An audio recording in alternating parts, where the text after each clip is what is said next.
So, as the choices for the last index were tied at 50-50, I'm going to do what I normally do and do both options, one after the other, beginning this week with the Doctor Who monsters that do what they say on the tin, the Ice Warriors. These tall reptilian humanoid aliens are actually not that far flung in the intergalactic makeup of the Whoniverse. Another name for the species is in fact Martians. Yep, that's right, they are native inhabitants of Mars, our neighbours.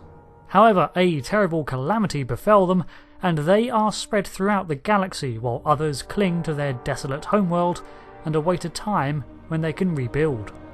Biologically, the Ice Warriors as we know them are a reptilian species integrated into their suits, which are both armoured and life support systems.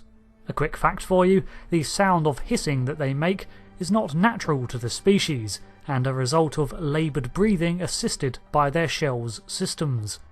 This is because they do breathe an oxygen-nitrogen atmosphere, but need a higher concentration of nitrogen. They are cold-blooded and can enter a deep hibernation state that allows for them to survive being encased in ice for thousands of years. Their suits incorporate a lot of tech from sonic devices to hacking tools, though these are likely supplied on the needs of the individual. They also often include communications and transmitters that have an extensive range.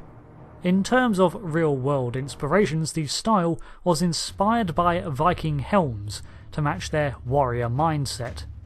It seems that they lived in a caste system, with a militaristic aristocracy depicted as an empire.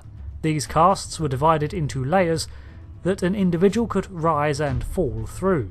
With increased merit, an Ice Warrior could ascend the caste and generally inherited their family's position to begin with. It seems that the castes decided an individual's occupation and contained the echelons of the Ice Warriors' extensive military. Leaders of such martial castes were called the Grand Marshals, such as the Tharcisian caste, who was overseen by Grand Marshal Skaldak of the Nyx Tharsis. Below the leadership ranks were the warlords, and so on in descending rank. Alongside this system, a family belonged to a clan, and placed the interests of their clan above their own advancement, though the competitive nature of these clans fluctuated with the time period. This theme is common to researching a Doctor Who race, as we often see them at different points of their history, sometimes millennia apart. It is likely that each clan had its own head, often referred to as a lord of some description, and treated as sovereignty. The colonies of a Martian were called nests or hives, and often housed families, clans and allies to a single sovereign. A leader of a clan could also hold a high position in the caste, and often did, as their systems were partially a meritocracy. It's possible that these two structures never actually overlapped and are from different time periods completely, but they don't seem to contradict, so this explains the references to both castes and clans. There exists a strong honour code that is pervasive among many warrior races, but the intricacies of it are often lost to humans, to whom the standards of the Ice Warrior may appear harsh, but this was a result of their increasingly dire circumstances as Mars diminished. A uniting motto of the species was, "Harm one of us, you harm us all." Retaliation against a threat was expected to be rapid and absolute. Being seen outside of their armour was a grave dishonour for an Ice Warrior, likely comparable to desertion. This code of honour is one that evolved alongside their warrior culture. They seemed to place great religious emphasis on the moons of Mars, often citing them as a source of blessing with phrases such as "by the moons", and Skaldak being involved in silencing a Phobos heresy of some description. There were accounts of an abbot and scholaster caste, suggesting a faith and deep philosophy of some kind that shapes their actions. The history of the Ice Warriors can be categorised into 3 chapters. These are ones I've divided them into for convenience, and not an official version or anything, but they have their Martian times of the society before the fall, their Ice Age, where the race endured the death of their planet, and the Age of the Federation many years after their recovery of Mars. Our tale begins a long time ago in a planet right next door. The species first came into existence as a genetically engineered life form. Native to the planet Mars, they were originally a sort of shelled reptile that was altered with increased intelligence and a humanoid form to act as a slave race for the Gandorans, natives of Mars. Eventually, in a familiar sci-fi tale, the Saurian evolutionaries, as they were known, overthrew their oppressors completely and wiped them out, taking the planet for their own.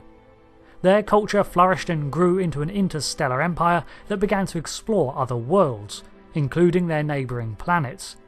This was all occurring millions of years ago when Mars still supported life, liquid water and an atmosphere, during the Pliocene epoch of Earth.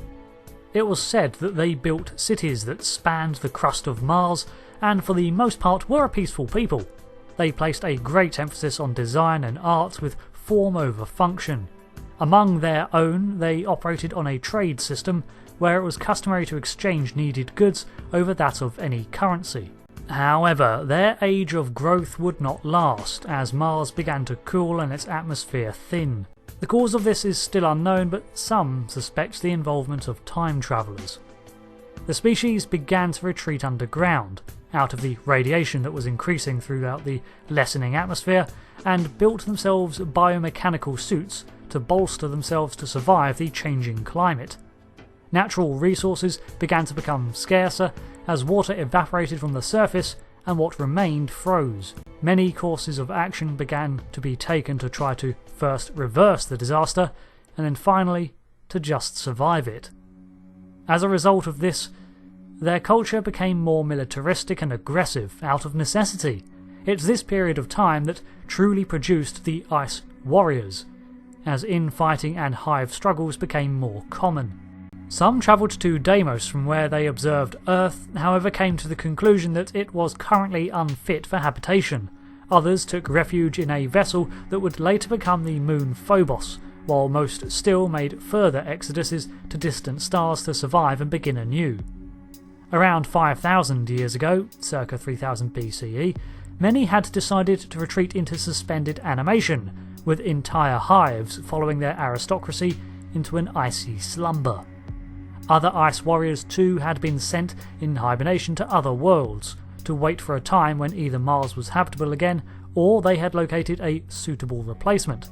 Some of these pods were even dispatched to Earth.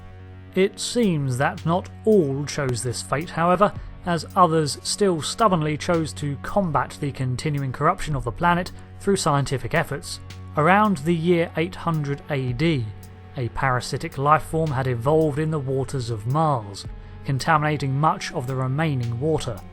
The Martians sacrificed the contaminated water and froze it as a glacier in the Gustav crater, and this seems to have been one catastrophe too many, as the remaining living ice warriors soon disappeared.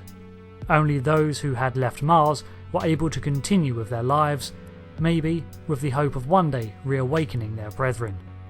An encounter with the Doctor in 1881 led to the reawakening of the Empress, Queen Iraxia, and her legions. However, Mars, still uninhabitable after 5,000 years, made for a poor home. With resignation and no small amount of negotiation, they were convinced to send out a distress call, which was answered by the residents of Alpha Centauri. This began the gradual process of creating a new age for the Ice Warriors, as they began to establish diplomatic and trade ties with this new species, and eventually, by the year 3375, they had become a member of the Galactic Federation, a local multi-species government that rose to power following the collapse of the Great Earth Empire. It did include humanity as one of its species, until it succeeded and established its own second great and bountiful human empire. This was once again a prosperous time for the Ice Warriors, who, although more open to diplomacy, did not forget their heritage of hardship, and often acted as the Federation's security when needed, sometimes overzealously. The Ice Warriors are indeed a mixed bunch depending on what time period you visit them in, so it's easy to see why the Doctor's reaction meeting them is often optimistic caution. They were arguably at their most dangerous around the time of their calamity, where their warrior ethos was in full swing, fueled by desperation to survive. When awakened from their slumber, it's often the case that you're waking up a desperate soldier to whom the war for survival never ended, so utmost caution is needed, especially if they find out that their planet is still uninhabitable, or worse yet, has been colonised by invaders in their sleep. I also suspect that their reverence for the planet and its moons is what drove many to stay and try to wait out the death of Mars rather than simply desert it, though there are certain clans who have been seen attempting to terraform other planets for their suitability, as they considered Mars too far gone.